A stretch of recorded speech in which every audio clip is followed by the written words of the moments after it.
Pursuant to the requirements of the Sunshine Act, the holding of an executive session must be announced at a public meeting immediately prior to said executive session or at the next meeting thereafter. The executive meeting was held on July 26, 2021 and September 14, 2021. Review matters that are by statute confidential, including the review of completed investigations for the purpose of issuing final adjudications, the review of confidential opinion appeal of advice, the review and consideration of applications for 90-day extensions of the investigations filed by the investigative division and administrative and personnel matters.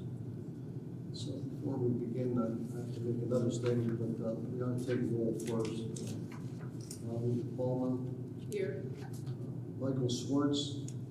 Present by telephone. Mark Corrigan. I'm here. Shelley Sims. Here. Yeah, I'm here. Okay. Pursuant to the Public Official and Employees Act, Act 170 of 1978, is amended by Act 9 of 1989 of June 26, 1989, and is amended by Act 93 of 1998. The State Ethics Commission is specifically mandated to hold at least 2 public hearings each year, each of which at least one shall be held in Harrisburg and at least one shall be held in a location other than Harrisburg, to specifically seek input from persons and organizations who represent any individual subject to the provisions of this act and from other interested parties.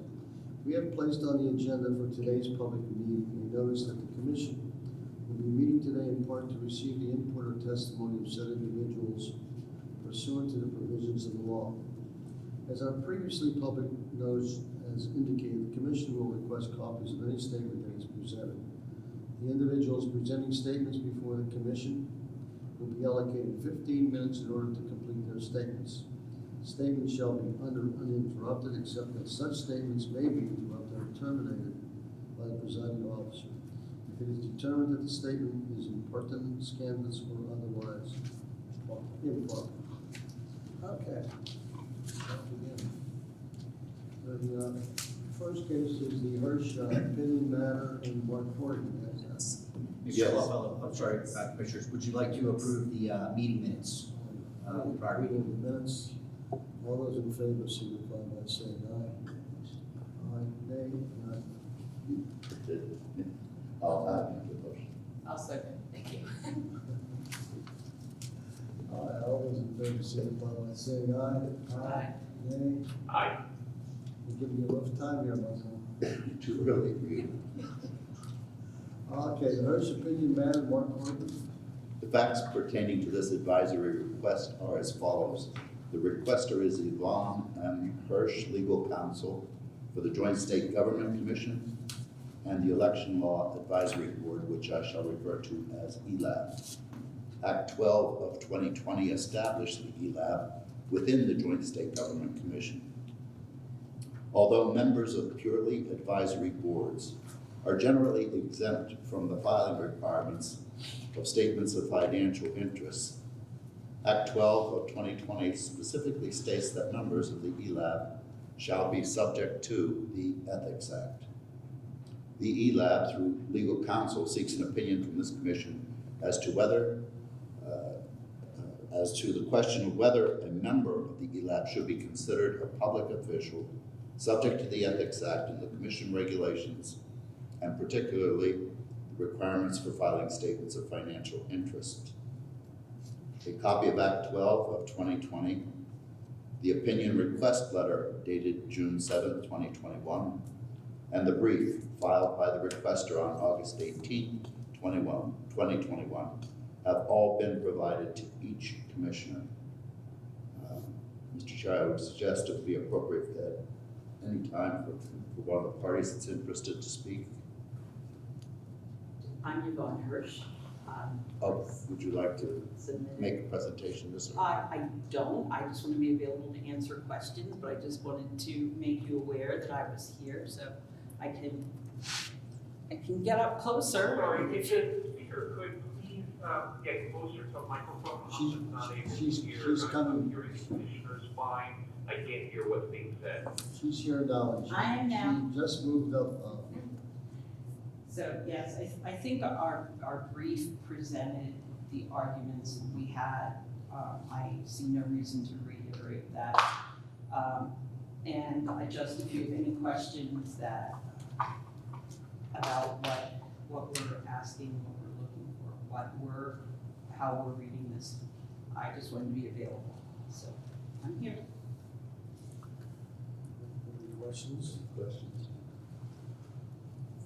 They seem to be opposed to filing a statement of financial interest. Why do they seem that concerned about it? The private citizen members just feel it's invasive and an invasion of their privacy when this is not a position where they have any ability to have any kind of impact on any kind of financial decisions, that their role is simply to make recommendations to the General Assembly on ways the election law could be revised or improved, but everything they do is advisory, so they view themselves. Obviously, there are members who are also local government officials and are already filing statements of financial disclosure in those capacities. So some of them are like, well, why do we have to file multiple? But the focus of the ones we're requesting are the ones who are private citizens who are in a purely advisory position and don't feel volunteering to be on a board should mean they have to disclose their financial interests to the government. Just as a point of clarification, you mentioned for those individuals who are already serving in another public capacity, wouldn't they just file one SFI and indicate the multiple boards that they're on? There's space on the form where you would file it, and it's one form for the year, and you just, if there's more than one board you're on, you can indicate that you're on board 1, board 2, and I think you can even add an attachment to if you're on 6 or 7.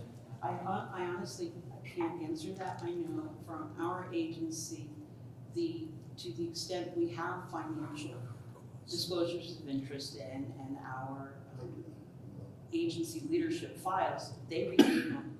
They're retained in our offices. They don't go anywhere else. So I think part of it is a distinction between people under the governor's jurisdiction and people under the legislature. And I think there's slightly different treatment of how they go. And I'm not sure, but the local government people,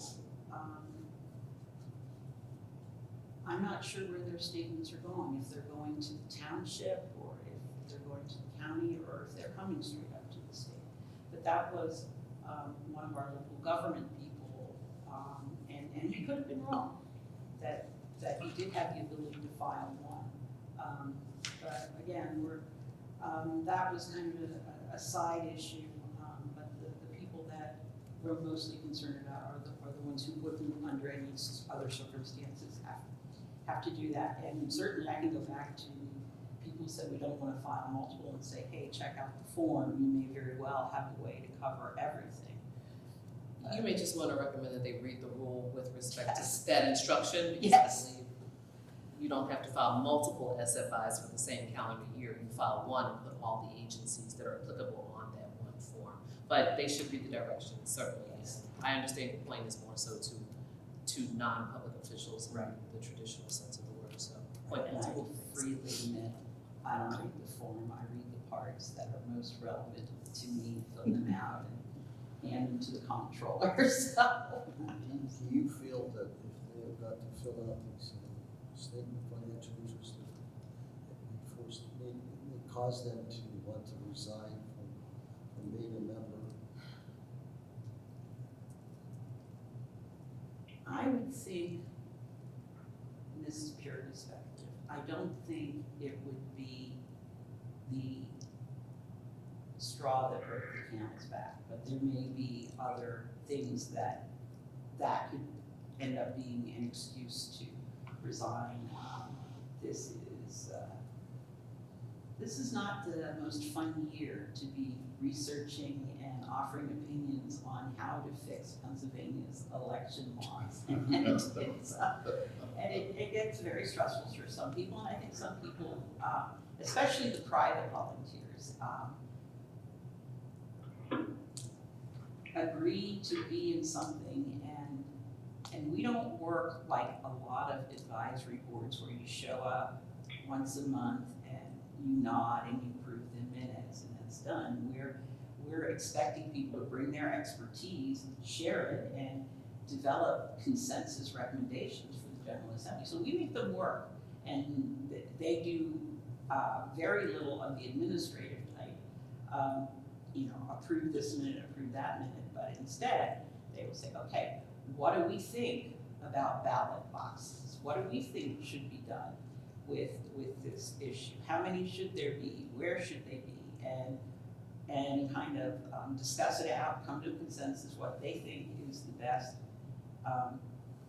action for Pennsylvania to take, and then we send it to the General Assembly and say, here, we've got the best minds in the state gathered around this table talking about it, and this is what we think you should do. But I think for some people it could. I think it could have at least a chilling effect on some people's willingness to participate. Mr. Chairman, it's Mike Schwartz. May I just ask a question? Absolutely. Now, wait 1 second. Is Roger, are you on now? I am on. Okay, Roger. Okay. Yes, Mr. Schwartz, go ahead. Ms. Hirsch, thank you for appearing. And as a non-governmental appointee over a number of years, I certainly understand, and I'm assuming part of the issue here too is that the private citizens appointed by the governor don't only fill out the commission statement of financial interest, but they're also required to fill out the governor's form, which requires much more detail. Is that part of the issue? Not to my knowledge. When they were all first appointed, the governor's office contacted them all and had them complete an initial form that we were not involved with at all. But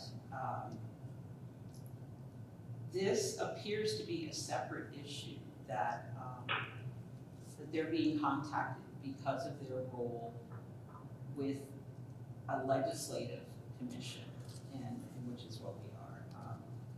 But I know the governor's office contacted them all.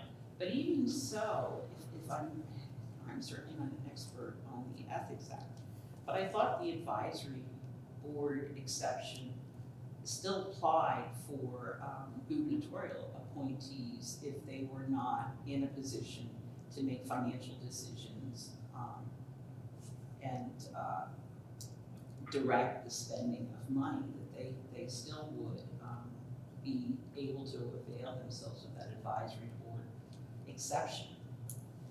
So I'm not sure how that was handled initially. So the question I'm struggling with, where you have the private people who, as I understand under the statute, are appointed by the governor with the advice and consent of the Senate. Right. And they are making recommendations, on public issues.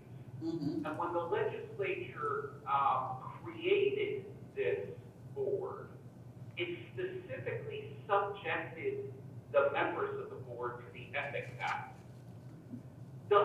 How do we get around, if we wanted to consider this a purely advisory board, not subject to the Ethics Act, how do we get around the explicit statutory inclusion of the requirements of the Ethics Act? I know you addressed this in your papers, but it's a question that I am struggling with. It seems as if the legislature indicated to us that they are in fact subject to the Ethics Act and the disclosure and other restrictions. Well, part of that, as you alluded to, is is the arguments we made under the Statutory Construction Act and how you interpret that. And really, you have a conflict because the election law amendments, there's no clear intent. They said you're under this cluster of public interest laws, the open meetings and open records and those kind of statutes, and those 4 statutes. And they're just almost added like boilerplate.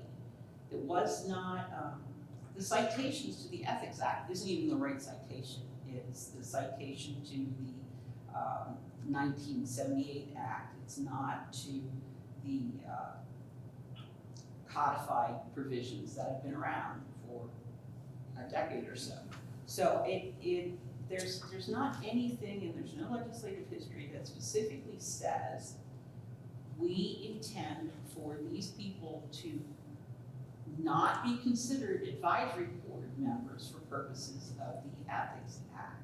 When you look at making them subject to the Ethics Act should make them subject to all the provisions of the Ethics Act, and that would include the exceptions and the exemptions. When you look at the other acts that are all put in there together, the exemptions and the exceptions under those acts are still valid, even though they're covered, like open records, open meetings. They're covered to the extent that the law deals with access to records and access to meetings, but they still can avail themselves of the executive session provisions and some of the exemptions under the on the public records statutes. So none of the other statutes are being read as, oh, this means all the exceptions fail because we said you're covered under this statute. And so it doesn't make sense to treat the Ethics Act differently.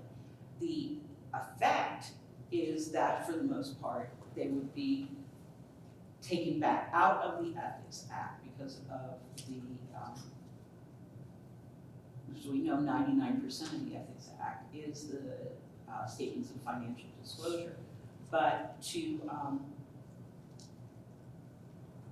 although it seems like clear intent by saying they're covered by this act, when you dig into it, it's not, because they didn't address the issue of the exemptions under the Ethics Act.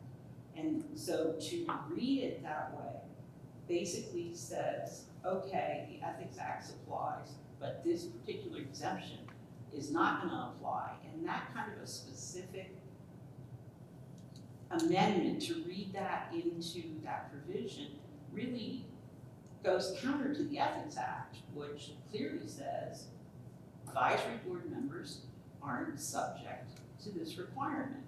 So it's a really tangled mess in many ways, and I think it's kind of a little bit of Or did the legislature, when they cited the Ethics Act and said did they mean that the people that serve on the CLAP board were public officials, or were to be considered public officials, and therefore subject to filing the statement of financial interest?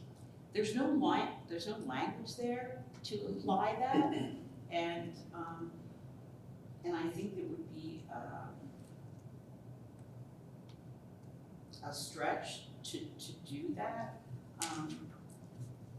It's a kind, if they really wanted them to be treated as public officials in that kind of capacity, it should have been spelled out. And they do spell it out in other statutes where they make exceptions to Ethics Act rules. And we cited a couple of the different agencies where specific language was included that changed the impact of the financial disclosure language. So in the absence of any specific language, our interpretation is that honestly, it wasn't really deeply thought about, and it was just a matter of, yes, this is a board, and it's not clearly under the General Assembly, and it's not clearly under the governor's jurisdiction. So we're gonna say it's like any other government agency and apply all of these public interest acts to them. But in the sense of however those public interest acts are then applied, not making any kind of specific changes to those statutes. If I may, Ms. Hirsch, I want to try to come at your position from a different angle. Sure. So, we've got the Ethics Act, which exempts members of advisory boards from the definition of a public official, except in this case, it was stated that the ELAB members are to be subject to the Ethics Act. Now, on the Governor's Code of Conduct side, and I'm citing even your letter, your cover letter, which says further, both the Governor's Code of Conduct, Executive Order 1980-18 as amended, and then a management directive regarding financial disclosures for the Ethics Act specifically exempt non-paid advisory board members from the financial disclosure filing requirement. Is there anything that you can cite from the governor's perspective that, notwithstanding the exemption, then says, okay, well, these people should be subject, like we have on the legislative side that says ELAB should be subject to the Ethics Act. If they're not subject to the Code of Conduct, is there anything similar? Not to my knowledge. Okay. But honestly, we didn't really go at it from that angle to be able to say definitively yes or no. But nothing I came across. So then, to that point, if there's nothing there, doesn't that almost disprove your argument? Because on the legislative side, we do have something that says they're subject to the Ethics Act, whereas if they're exempt under the Governor's Code of Conduct, then they don't have to complete that long form, and there's nothing else that says, no, you're not exempt, or you're subject to it. Doesn't that kind of work against what you're arguing?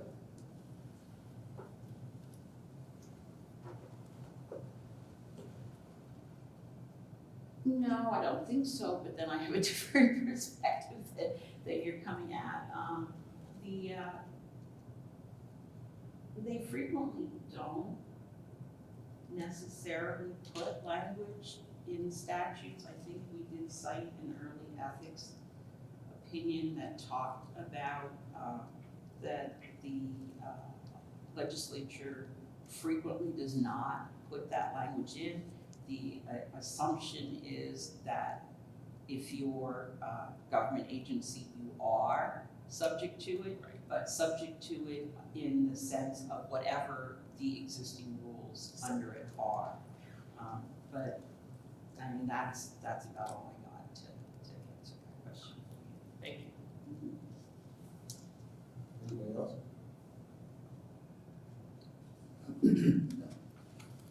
Any commissioners like to do some quasi-judicial deliberations and clear the room and discuss it for a while? Or would you prefer that I just go into my motion?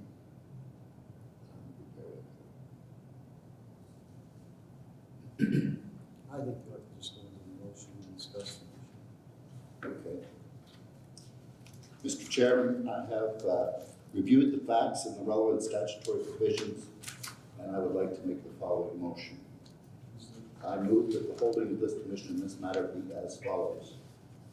A member of the Election Law Advisory Board is a public official, subject to the provisions of the Ethics Act and the regulations of the State Ethics Commission, and in particular, the requirements for filing statements of financial interests pursuant to the Ethics Act.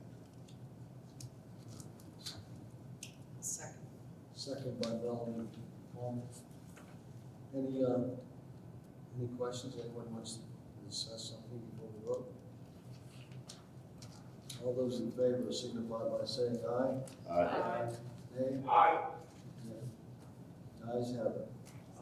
Sorry, Ms. Hirsch. That's quite all right. Thank you.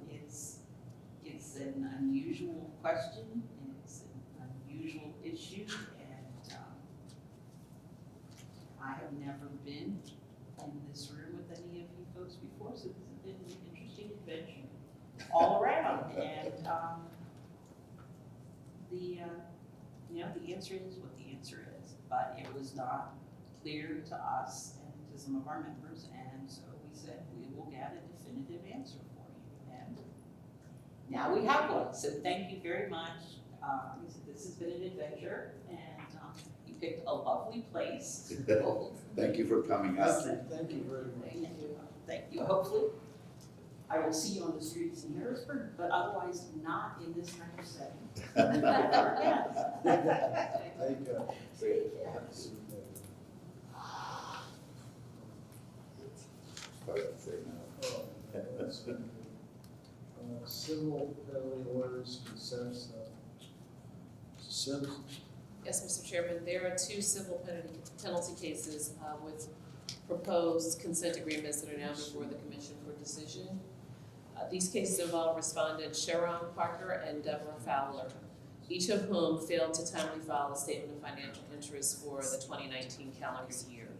The parties have submitted consent agreements proposing that the commission find that the respective respondent failed to timely file a statement of financial interest for the 2019 calendar year and impose a civil penalty. In the case of respondent Fowler, the parties' consent agreement provides for the respondent to make payment of the recommended civil penalty in installment payments. Each respondent has agreed to file a statement of financial interest for the 2019 calendar year. Based upon my review of the facts, I am of the opinion that these consent agreements are consistent with commission precedent and are proper dispositions for these cases. It is my opinion that the commission should impose the civil penalties agreed to by the parties per the respective consent agreements. It is further my opinion that the commission should order the respondents to file their delinquent statements of financial interest to the extent they have not already done so, as there's nothing of record that would constitute a defense or excuse for noncompliance. Based upon my analysis and comments, I would like to make the following motion. I move that this commission approve the consent agreement submitted by each of the following respondents and the investigative division, imposing a civil penalty against the respondent for failure to file a timely statement of financial interest for the 2019 calendar year as follows. Sharon Parker in the amount of $250 and Deborah A. Fowler in the amount of $250. I move that respondent Fowler shall be ordered to pay the recommended civil penalty in installment payments as agreed to by the parties per the consent agreement. I further move that to the extent they have not already done so, the respondents shall each be ordered to file a complete and accurate statement of financial interest for the 2019 calendar year within 30 days of the commission's order. And that concludes my motion, Mr. Chairman. Motion by Sims, seconded by Melanie McCall. Any questions? All those in favor, signify by saying aye. Aye. Yeah. Aye. Ayes have it.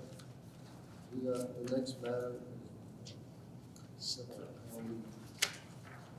And this is Mrs. Sims again on the lead. Yes, thank you, Mr. Chairman.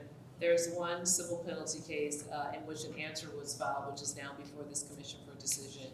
This case involves respondent Vincent Paolini and Auditor 2 for the Pennsylvania Department of the Auditor General, who failed to file a statement of financial interest for the 2019 calendar year with the Pennsylvania Department of the Auditor General. The respondent was served with a notice letter and a final notice letter, each of which informed him of the delinquency of his statement of financial interest for the 2019 calendar year, and also provided him an opportunity to avoid the institution of civil penalty proceedings by filing the delinquent form. The respondent did not file the delinquent form, although he was given more than the usual grace period following notice in which to do so. Civil penalty proceedings were subsequently instituted against the respondent for remaining in noncompliance.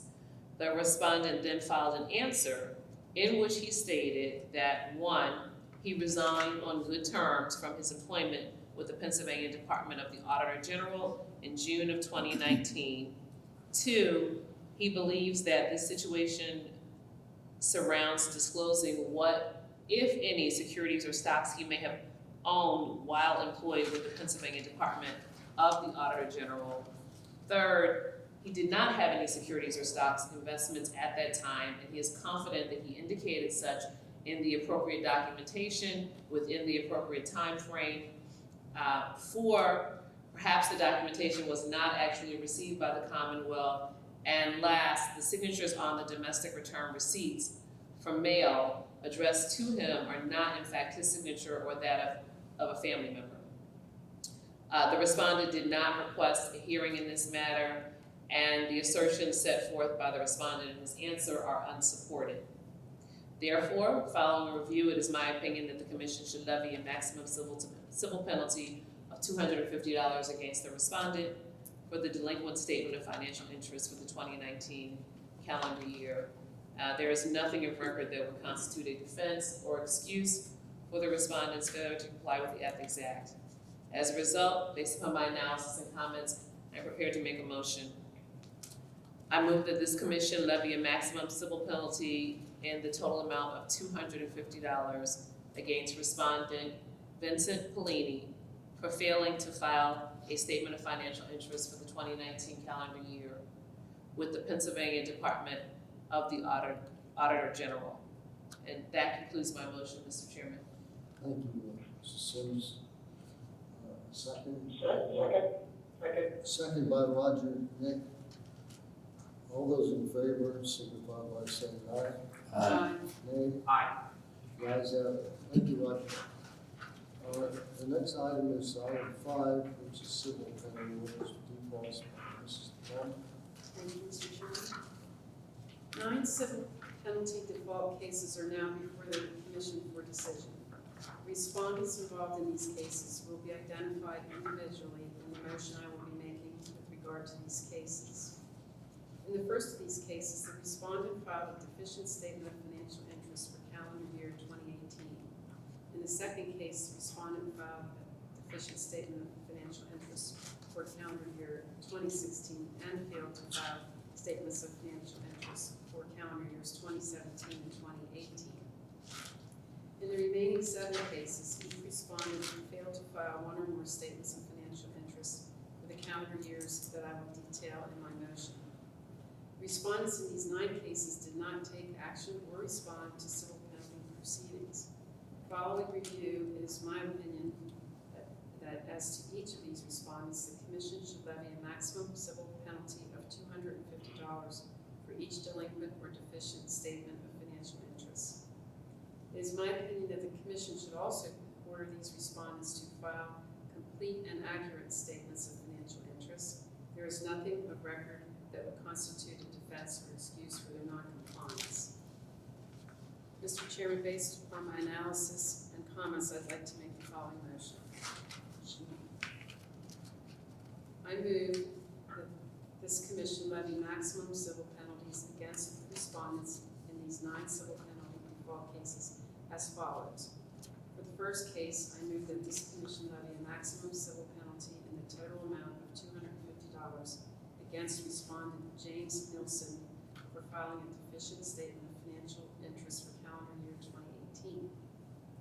For the second case, I move that this Commission levy 3 maximum civil penalties against respondent Dion M. Arrington for filing a deficient statement of financial interest for calendar year 2016 and failing to file statements of financial interest for calendar years 2017 and 2018.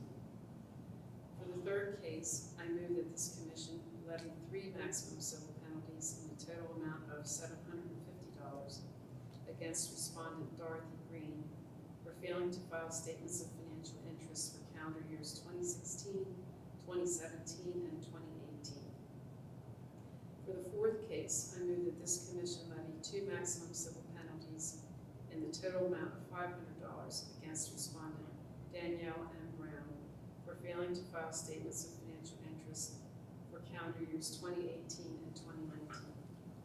For the remaining 5 cases, I move that this Commission levy a maximum civil penalty in the total amount of $250 against each respondent for failing to file a statement of financial interest for calendar year 2019. As follows: Rebecca McNulty, Edward R. Hawk, Louis Whitaker, James Desi, and David Weddington. Further, these respondents shall be ordered to file complete and accurate statements of financial interest for the years stated within 30 days of issuance of the Commission's orders. Mr. Chairman, that is my motion. Motion made by Melvin Palmer, seconded by Roger Nick. Any questions? All those in favor signify by saying aye. Nay. Aye. Who wants to Say something, testify? comment, anybody? You wanted to say something, Rob? No, there's no one here. We assumed there was going to be a few people here other than our staff, so I think. They don't want to say anything to us? Mr. Chairman, Yes, sir. may I just make a quick comment on the last group of civil penalty orders, that maybe this is just for the public meeting and for our staff. I noticed that Dion Arrington is a principal at the city of Pittsburgh School District, and had a deficient SFI for 1 year and then failed to file for 2 other years.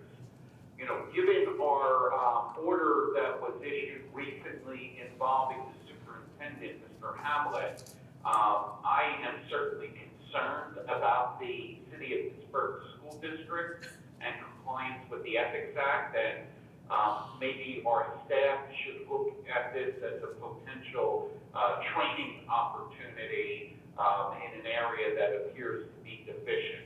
I just wanted to make that comment, focusing on a principal who had failed for 3 years to comply with the Ethics Act, coming on the heels of some serious violations involving the superintendent.